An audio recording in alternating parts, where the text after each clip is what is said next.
Pallavaram MLA கருணாநிதியின் மகன் ஆண்ட்ரோ மதிவாணன் வீட்டில் பணிபுரிந்த பட்டியலின பெண்ணை அடித்து துன்புறுத்தி சித்திரவதை செய்த புகாரில் உரிய நடவடிக்கை எடுக்க கோரி ராணிப்பேட்டை மாவட்டம் நெமிலி பேருந்து நிலையம் அருகே அதிமுகவினர் கண்டன ஆர்ப்பாட்டத்தில் ஈடுபட்டனர். அரக்கோணம் சட்டமன்ற உறுப்பினரும் சட்டமன்ற எதிர்க்கட்சி துணை கொறடாவுமான சு ரவி தலைமையில் கண்டன ஆர்ப்பாட்டம் நடைபெற்றது.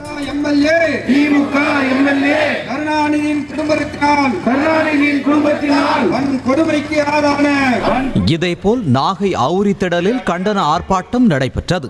இதில் கலந்து கொண்ட முன்னாள் அமைச்சர் OS மணியன் கூட்டத்திற்கு வந்த இஸ்லாமியர்களை பார்த்து ஏன் தொப்பி போட்டு வரவில்லை என கேட்டதால் சிரிப்பலை எழுந்தது.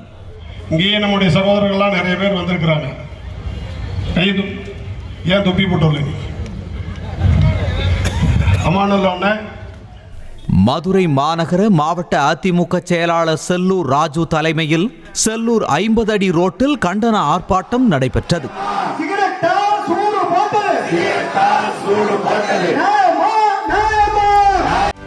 செய்திகளை உடனுக்குடனும் துல்லியமாகவும் தெரிந்து கொள்ள சப்ஸ்கிரைப் பண்ணுங்க.